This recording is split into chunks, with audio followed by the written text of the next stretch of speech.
for everyone that is trickling in, this is Mary Beth. She's going to be presenting to us about premenstrual disorders, particularly PMDD and PME.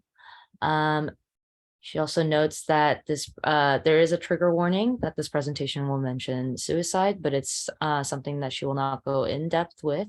But that said, of course, if you ever need to take a walk or leave the meeting for whatever you need, then please do so.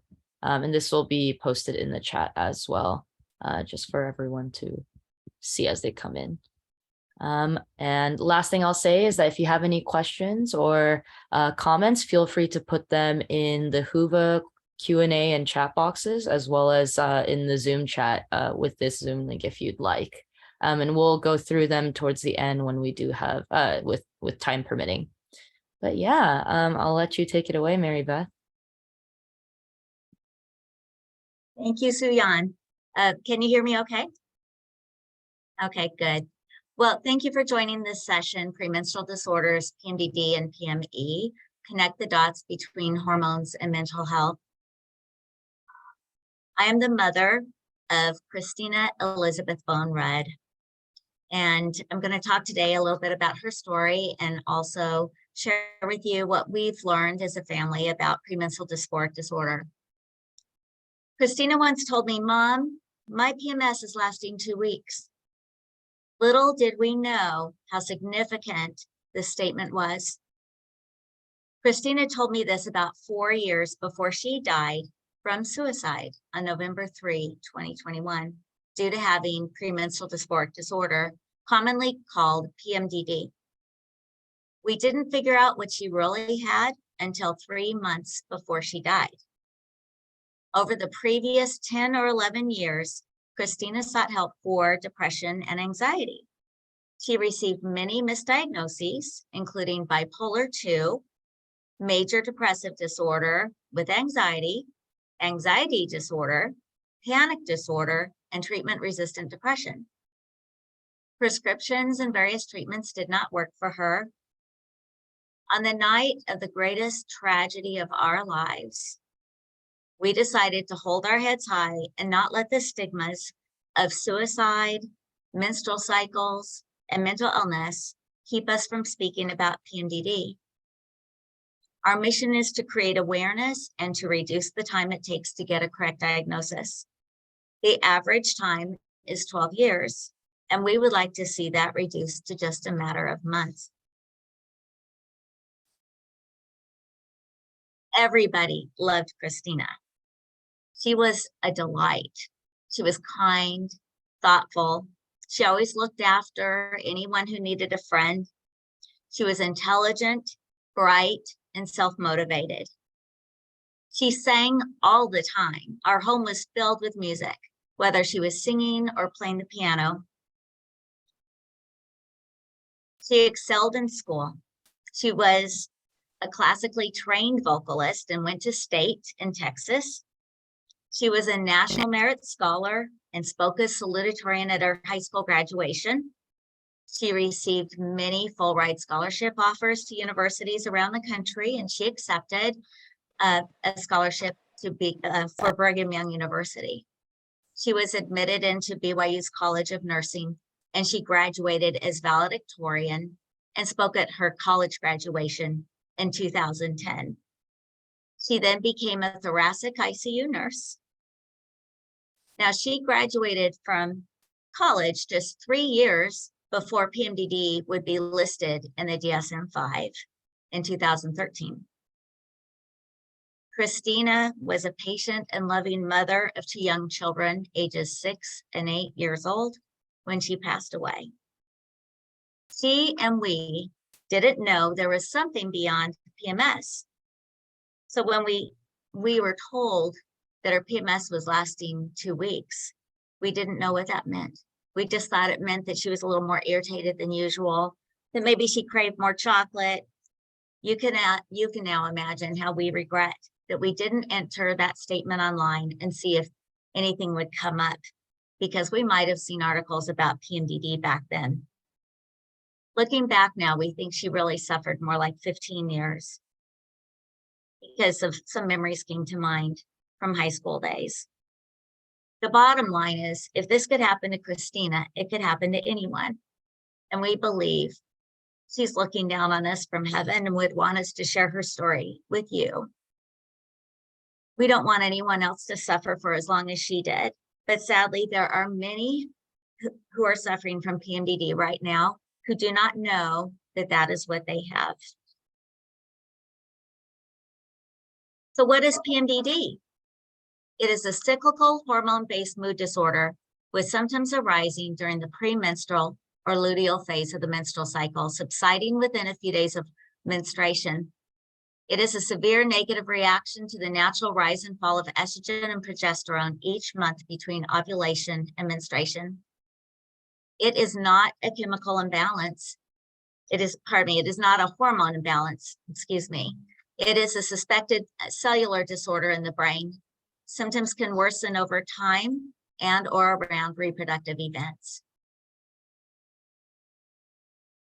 Premenstrual exacerbation, it refers to the worsening of symptoms of another disorder, such as major depressive disorder or generalized anxiety disorder, but they become more severe during the luteal phase. Now, while PMS and PMDD and PME are often used interchangeably, the cause, diagnosis, and treatment differ widely. We all hate PMS. We know it can be painful. It can make us feel some emotional symptoms. We can feel very weepy. We can feel easily irritated. The physical pain bothers us. The bloating is a problem. Headaches are a problem. And I don't want to diminish symptoms of PMS because there are many people, most of us suffer from it. But PMS is like riding a small wave for a few days. Whereas those who suffer from PMDD and PME suffer for a week or two. And what they suffer from is more like this huge competition wave. And they're going to have to ride it all that time. Those who suffer prepare for that those 1 or 2 weeks every month, which they refer to as hell weeks. And they often have to do damage control when it ends. An estimated 5.5%, or 1 in 20, or 5 out of 100 women and assigned female at birth individuals of reproductive age have PMDD. As many as 4 million women or assigned female at birth individuals in the US have it, but it is a global issue. It is now recognized by the World Health Organization and is in the ICD-11. It is a shared condition between gynecology and psychiatry. It is commonly misdiagnosed.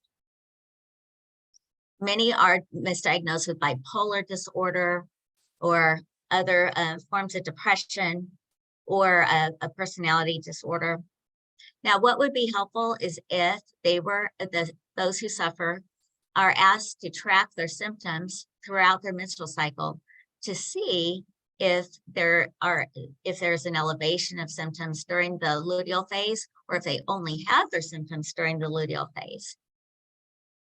After Christina passed away, we learned about a study that was done and the results were published.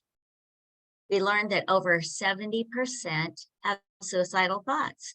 Over 40% will plan, and 34% will attempt suicide. We saw suicide attempts many times in the last year of Christina's life, which I'll talk about that last year in a minute. PMDD can strike at any age during the reproductive years. It is a spectrum disorder, but it can become worse the longer it is undiagnosed and untreated. Not everyone will have as severe a case as Christina, but it is still worse than PMS. There are young girls or assigned female at birth individuals who already have serious symptoms of PMDD, and many have been in behavioral health units for suicidality and delusions. We recently spoke at a nursing conference, and a nurse followed us out of the conference room, and she said that she worked at a behavioral health unit for adolescents, and she was eager to return to her colleagues because they have been trying to figure out why they had the same young girls returning to their health unit over and over. And she was beginning to think that perhaps PMDD was the reason why. One size does not fit all. One treatment option may help one patient but hurt another. Careful monitoring is important. Each patient deserves a supportive healthcare provider who will work with them to find an effective set of treatments. Now I'd like to share with you why Christina came home to us. She went to the ER on October 2nd, 2020, her 32nd birthday. She was feeling suicidal. The next morning, she woke up and she told the nurse practitioner, "I started my period last night. I feel so much better. Can I go home?" And the nurse practitioner said no. She really recommended that Christina undergo electroconvulsive therapy because she believed Christina had treatment-resistant depression. I was texting with Christina. I said, "Please don't do it. I don't think that this is it. Let's just do more research on this." But Christina was compliant. She had her first session in the hospital. And then through the month, she had 10 more sessions. At the end of the month, she canceled her 12th session and texted us and asked if she could come home to our house to recover for 2.5 weeks. So she returned home on October 31st, 2020. When she walked in our door, how we wish that we had been speaking to her on the phone instead of just texting, because perhaps we would have heard in her voice how very sick she was. She was weepy. She couldn't concentrate. She was completely dazed. She felt like her brain felt like mush. And we asked her, "How did you get to our house?" It was a 5-hour drive, which she had driven many, many times before. But this time she said, "I don't know how I got home. I had to use GPS." Thinking she would go home in just 2.5 weeks, it turned out to be a mistake. She ended up staying with us for 1 year and 3 days before she died. And in the first 9 months that she was with us, she spent over 100 days cumulatively in a behavioral health unit. Now, I want to remind you, not everyone will have a severe case of PMDD as Christina had. Not everyone has suicidal thoughts. So I don't want to frighten anyone if you think that you yourself or a family member has PMDD. But there are those who do have it as seriously as she has it. Now, if you suspect that you or someone has PMDD, there is no blood test and there is no saliva test, but you can take a self-diagnostic test and you can look over these symptoms here.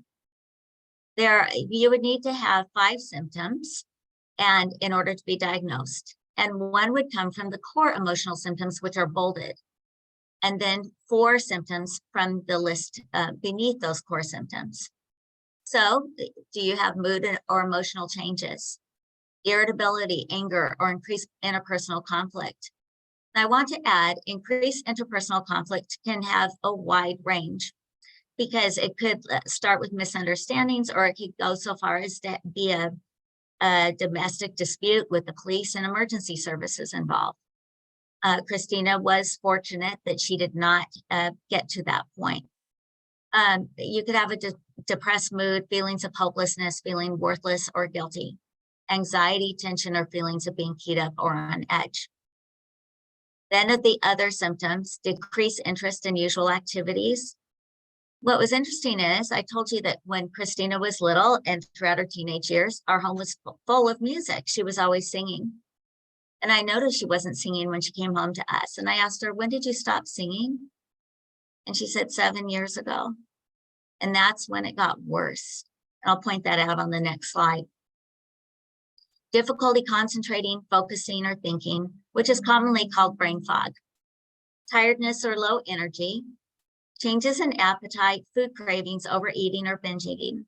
Hypersomnia or insomnia. When Christina came home to us, the first month she couldn't sleep at all. And then after that, she slept too much. Feeling overwhelmed or out of control. Physical symptoms such as breast tenderness or swelling, joint or muscle pain, bloating or weight gain. And now we know, of course, from that study, suicidality.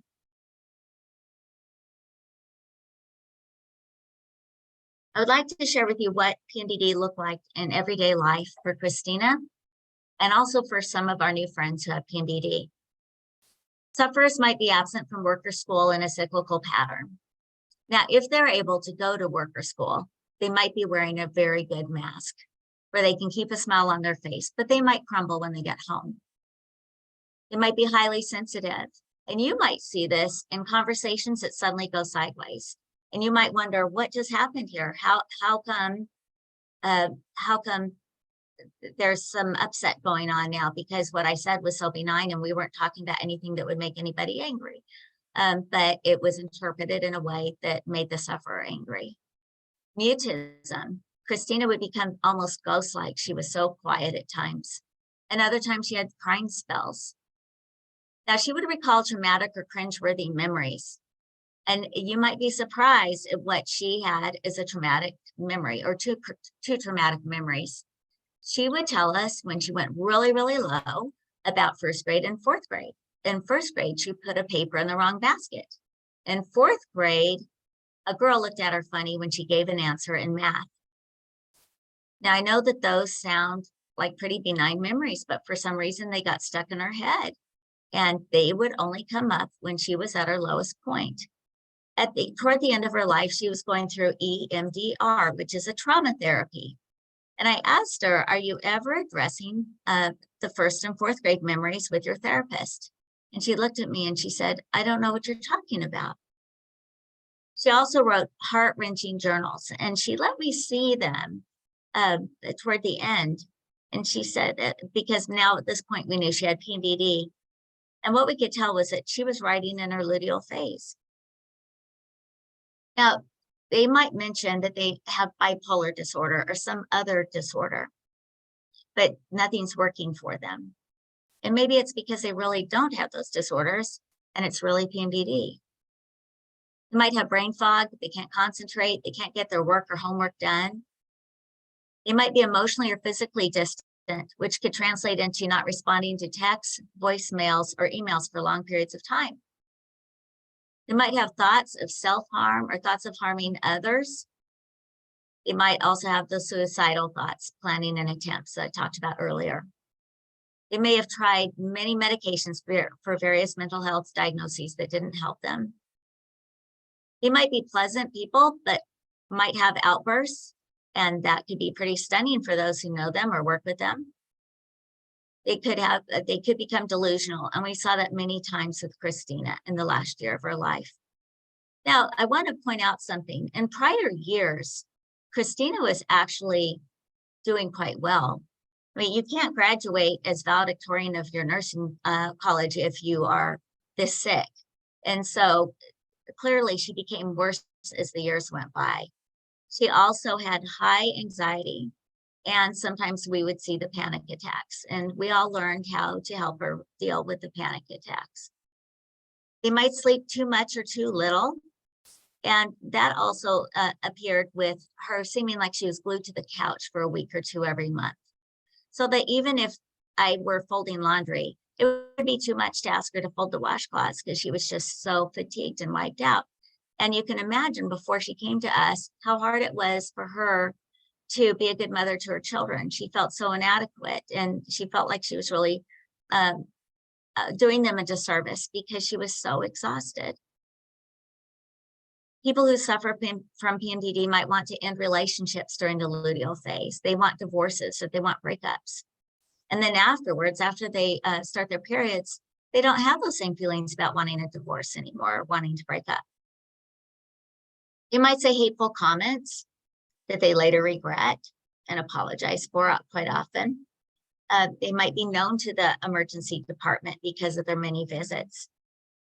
Now, another problem that we saw was the constant comparing of herself to others and feeling inadequate and incapable.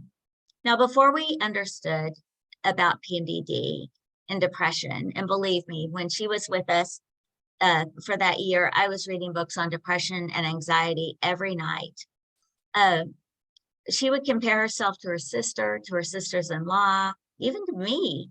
And we would try to talk her out of it. And we'd say, Christina, we want to be like you. You're the kind, bright, really talented and intelligent person.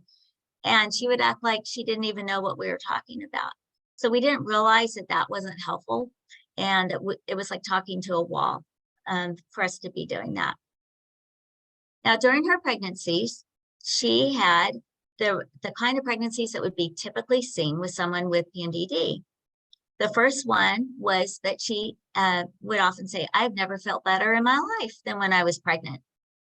She would tell me that she was clear-minded, she didn't feel anxious, she didn't feel depressed, she felt wonderful. But then in the second pregnancy, she had perinatal and postpartum depression. Now, we know that there is a connection between postpartum depression and PMDD. That's not a guarantee either way, though. If you are a healthcare professional, we would ask that you ask 3 questions that we would like called Christina's questions. Now, we know that there are a lot of reasons for people to have suicidal feelings or attempts, and we know that there are other reasons for being delusional. But if you're seeing a patient in the ER or in your office, ask them these 3 questions, just tack them onto your patient intake form among your many other questions I know you want to ask. But question 1, when was your last period? Somebody in distress might not remember that they're expecting their period soon. Or you might be counting forward and their symptoms might be appearing around ovulation. So some might suffer more around ovulation and still have symptoms the rest of the time until their period starts, but they might be worse off at ovulation time. But also, when are you expecting your next period? In Christina's case, her symptoms were the whole 2 weeks, but they were much worse closer to her period. In fact, we could document when we finally figured out it was PMDD, that her period was starting shortly after she was admitted to the hospital for suicidality and or delusions. And then 3rd question, what is PMS like for you? Imagine if we had explored that question when she told us that 4 years ago. And I wonder how many doctors and nurses she had shared that with as well, that her PMS was lasting 2 weeks. Because if somebody had ever asked her to describe what it looked like, they might have figured this out much sooner. We asked, we gave a presentation to a group of psychiatrists, and they've since added these questions onto their patient intake form, and they are seeing results. Now, if you are concerned that you might have PMDD or a family member or friend does, here's some things that you can do. You can go to the International Association for Premenstrual Disorders, iapmd.org. This website is our favorite website, and I'll tell you why. The leadership and staff, they've walked the walk. They know what they're talking about because they've lived it. They have a clinical board, and all of them do research on PMDD. And the clinical chair is one of the foremost researchers for PMDD. They have education and resources for you. They have a self-diagnostic test.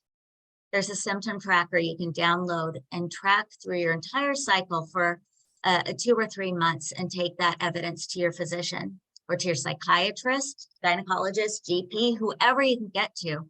It is good to start with a psychiatrist, though. There's also an app you can have on your phone. There are appointment sheets. This can help you so that you can write down your questions before you go to the doctor, and then write down your answers when you're there so you don't forget. Now, in Christina's case, she felt it helpful for me to go with her once we knew it was PMDD, and she started seeing gynecologists, and she saw 2 before she died. There are support groups. There are online support groups on this website, and then they also have some private Facebook groups. But we absolutely love this website and can't say enough about it because we found that they have the most credible and current information. Recommend you find the right doctor. That you might go to several doctors before you find one who has a listening and caring ear and who's really going to take your symptoms seriously. And it saddens us to think that Christina went for 10 and 11 years to find a doctor who would help her. Talk about PMDD. Now, when you think about it, we all know about PMS because we've seen it on talk shows and we have read about it online. And for those of us who grew up in the 70s, 80s, and 90s, we saw it in magazines all the time. but we need to be talking just as much about PMDD. It's real. And the jokes about PMS and about menstrual cycles really need to stop, because we need to be confident about what we're learning about and be able to talk about it with our physicians. And also it impacts our careers and our ability to get our education and do so many other things in our lives. We don't need to feel ashamed about it because there are jokes and stigmas. Ask how you can support sufferers from PMDD, and ask what they need from you. It never helps to have a conversation where it might get a little heated or tense, and then have somebody blurt out, are you expecting your period or something? That would only escalate matters. But if you ask how you can support and what they need from you, you can change the direction of that conversation. There really is hope and help. I wanted to show you what the website looks like at iapmd.org. I encourage you to donate because it's a nonprofit organization. And just like any nonprofit, they always appreciate the funds, but also they're very careful. And I know that about them. They're very careful and respectful of the funds that have been donated. You can learn about how IAPMD came to be. The events, there are frequently webinars for those who suffer and also for professionals.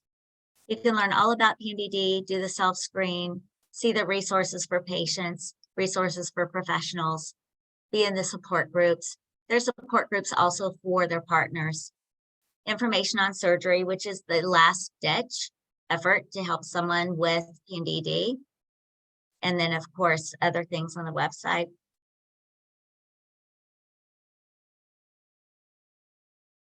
If you're a professional, you're invited to join the professional community. And it's just $10 a month, and you would have access to the webinars at no additional charge. And it's free for students going into healthcare professions. I wanted to share this with you. Just this week in Wales, there was an event about PMDD because April is Premenstrual Awareness Month, Premenstrual Disorders Awareness Month. And Premenstrual PMDD Awareness Day, or Remembrance Day. Pardon me. I think I'm feeling emotional seeing pictures of my daughter right here. It just still is really touching. PMDD Remembrance Day was April 27th. And we received these photos from Laura Murphy, the education director from IAPMD. And we didn't know that Christina would be honored across the Atlantic Ocean in Wales this week. And to see her photos just brought tears to our eyes. How we wish that she was with us every single day. We miss her, and we wish that she were alive and speaking about PMDD herself. But she represented many who have died due to having PMDD. Thank you for watching this session. I know that Christina wants us to be talking about it, and I just wish she were here to do it herself. If you have any questions for me, my email address is talkaboutpmdd@gmail.com, or you could go out to iapmd.org or write to them at info@iapmd.org. And now, do you have any questions for me? Thank you.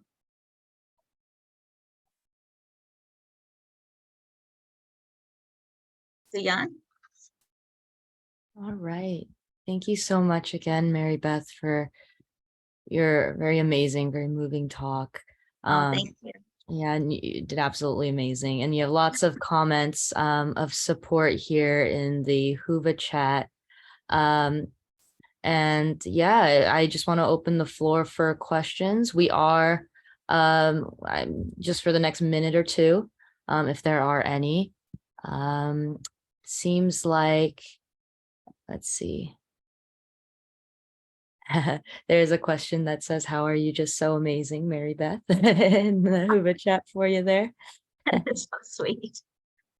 Yes, overall, it seems like lots of thank yous here that are coming directly to me, but I will make sure to post them in the chat for everybody to see. Well, I'm looking at this at the chat right now, and I see Christina's story is bringing tears to my eyes because I too had the exact same level of PMS. It was the beginning of my now 19 years battling depression and bipolar disorder. That's amazing, and I'm so sorry that that has happened to you? Did you find that it was indeed PMDD instead, or it could be even, you can have both at the same time as well. But I did a casual survey and on social media, and I just asked those in this PMDD group, how long did they suffer before they found out that they had PMDD? And I told them, I'm a mom, I'm not a researcher. Research is not really my lane. I just was curious because I knew Christina had suffered a long time. And there was one woman who said 40 years and others 30 years. There were several in the 20-year range. Most were in the 10 to 15-year range, and only 2 who said they were diagnosed within a matter of months. And both of them had the same response. It was as if they were the same person, because they both said they both had really great doctors who already knew about PMDD. And that's why they were diagnosed so quickly. And that's why our goal is to see if we can increase awareness and just add our voice to many others who are also increasing awareness about PMDD. There are a lot of brave souls who do. Yeah, and Mary Beth, I just wanted to say, I think in the same person in response to your question before about whether or not they were diagnosed, they just mentioned, I just put it in the chat, but they said they were never diagnosed with PMDD. Their gynecologist prescribed birth control pills for the PMS and depression, which actually made their symptoms worse. Yes, and that's the thing about treatments, is that they can either be helpful or harmful to each person. And that's why careful monitoring matters so much. For Christina, birth control was a disaster. And we saw it twice when she thought she was taking it for cramps, and then she would get off of it. And she tried it 5 years apart. And sometimes I wonder if even taking the birth control pill is what possibly started the PMDD. I don't know. I can only guess. But when she had a gynecologist right before she died wanting to treat her with birth control, I said, oh, please no, that would be a disaster. And she said, oh no, it'll be with the patch. It'll be fine. It'll bypass the liver. Well, it wasn't fine. And Christina died. And so I don't know.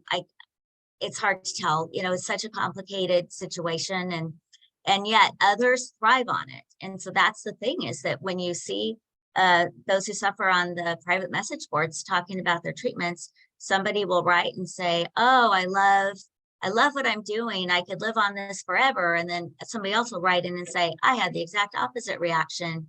So the careful monitoring does matter. And when patients also need to be told the red flags that they need to watch out for. And they need to feel like they can call in, that they won't be pests when they call into the office. But it would be great if you suffer from PMDD, ask your doctor, what is careful monitoring going to look like for me? What can I do? And will you take my calls quickly? And because it's not going to help them if they get a voicemail that says, I'll return the call in 24 to 48 hours. Oh, what are the best treatments?